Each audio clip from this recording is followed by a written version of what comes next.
qu'est-ce qui est mieux pour bien commencer les vlogmas que d'aller chercher le sapin de Noël?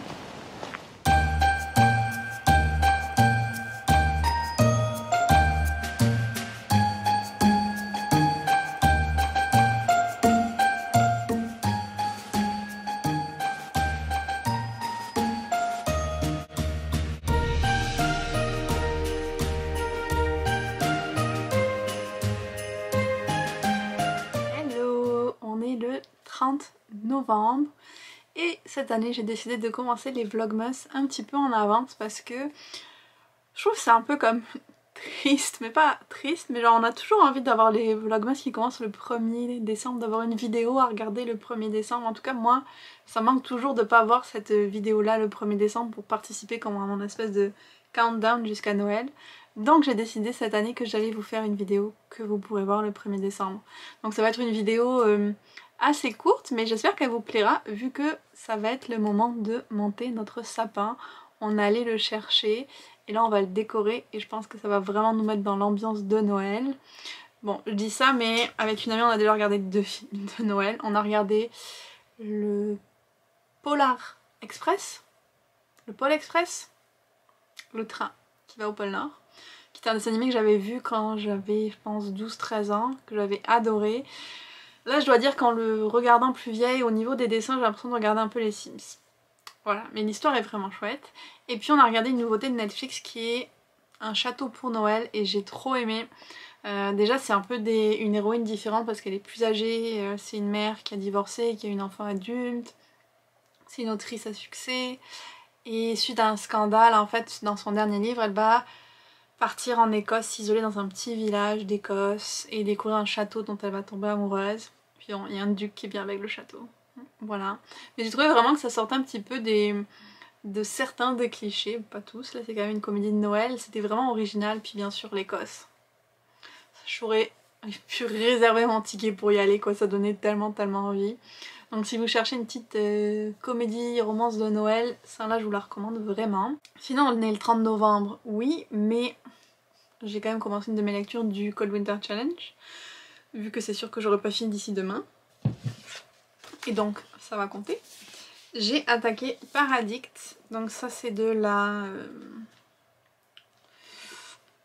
science-fiction, dystopie, quelque chose comme ça. Où il y a vraiment un univers virtuel qui a pris énormément de place par rapport à l'univers réel.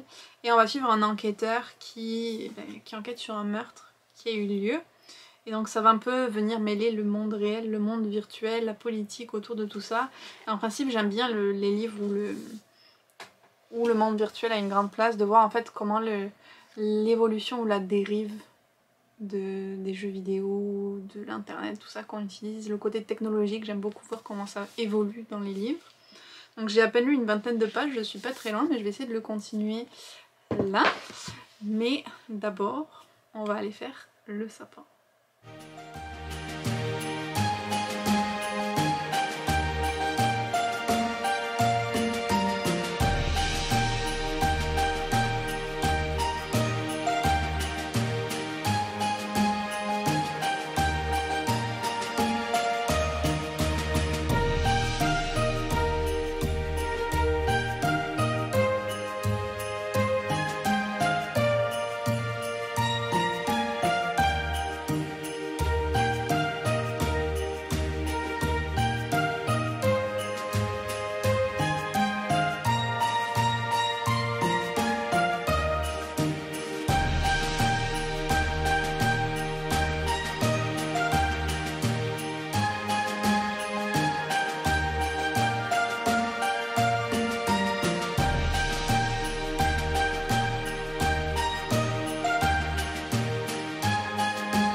On a notre sapin, je suis trop contente à chaque fois, c'est tellement le bonheur de faire le sapin. Moi si vous aussi vous en faites un chez vous et si vous aimez ça, comment vous le faites et tout. Moi j'adore chaque année. Puis j'aime bien que les décorations qu'on utilise, il y a une petite histoire, il y en a qui viennent de Suède, il y en a qui ont été faites par ma mère, il y en a que j'ai acheté avec ma grand-mère. J'aime bien qu'elles aient une petite histoire les décos qu'on utilise. Bon il y en a aussi qui viennent du Dollarama, mais idéalement un jour j'aurai un sapin avec que des décorations qui ont une signification, ce serait top. Là je voudrais encore décorer un petit peu le reste de la maison mais je suis pas encore sûre de comment je vais tout faire, mais quand j'aurai fait je vous montrerai ça. Niveau lecture, j'ai pas continué Paradis, par contre je suis hyper fière de moi parce que j'ai fini les travaux d'Apollon que je lisais en livre audio et surtout j'ai enfin commencé Our Dark Duet. Enfin, je suis trop contente. Ça fait je sais pas combien d'années que je le mets dans ma palle du Pumpkin Autumn Challenge, au moins 2 ans. Et là cette année il y avait une catégorie du Cold Winter Challenge où il rentrait dedans, donc je l'ai mis aussi dedans et je l'ai commencé. Je suis trop contente, ça y est, c'est ma chance de finir une série, même si c'est qu'une duologie, et je vais pas la laisser passer. Je vous cacherai pas que j'ai dû lire un résumé spoilant parce que je me souvenais plus trop de qu'est-ce qui s'était passé dans le premier. Voilà, que dans les grandes lignes, mais il y a des choses importantes que j'avais oubliées. Même en lisant le résumé spoilant, je suis pas sûre de tout, mais au moins j'en sais assez pour reprendre l'histoire, suivre l'histoire. De suite, j'ai été vraiment plongée dans la plume de V.E. Schwab. Franchement, je comprends pas pourquoi ils sont pas traduits ces livres-là d'elle, parce qu'ils sont vraiment bien. Le concept de base, en fait, c'est que c'est un monde un peu dystopique, où quand un être humain fait une mauvaise action, par exemple, tue quelqu'un, ou il y a une bombe qui est placée dans une école, peu importe, des événements vraiment graves, ça crée des vrais monstres. Genre des monstres de chair et de sang qui vont tuer les humains. Et j'adore cette idée que la violence crée des vrais monstres. Je suis fan du concept et de comment elle l'a utilisé dans ces livres-là. J'avais adoré le premier tome. Et là, le deuxième, il démarre vraiment bien. J'ai hâte de voir où ça va s'en aller, mais je me suis... Enfin, la plume de V.E. Schwab est juste trop bien et son imagination, je suis fan. Et j'espère vraiment qu'ils vont être traduits un jour. Ils le méritent. Donc ça, c'était quand même la bonne nouvelle d'aujourd'hui pour moi niveau lecture. Ce soir, on va faire des sushis. Comment décorer le sapin, etc. Et puis on va voir si j'arrive à convaincre Yoann de regarder un film de Noël, mais les probabilités sont d'environ 5% que ça arrive. Je vais tenter ma chance, qui ne tente rien à rien. Mais sinon, je pense qu'on va peut-être regarder Hawkeye, la série sur Disney+.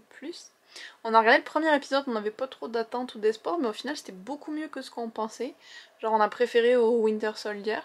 Donc j'ai bien de savoir la suite de tout ça.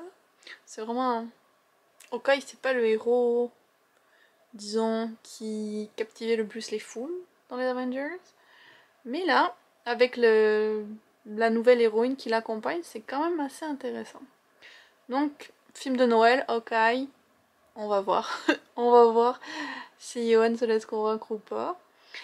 Je vais arrêter le vlog sur ça, c'était très court, mais je pense que tous mes vlogmas seront assez courts. Je vise entre 10-15 minutes, quelque chose comme ça, max, parce que mon idée c'est plus que vous puissiez les regarder le matin en vous préparant pour le travail, pour l'école, tout ça. J'aime bien l'idée, puis c'est ce que moi j'aime faire avec les vlogmas. Donc ce sera toujours des formats assez courts. Dites-moi s'il y a des choses en particulier que vous aimeriez voir que je filme au cours du mois de décembre. Et puis on se retrouve demain pour une nouvelle vidéo.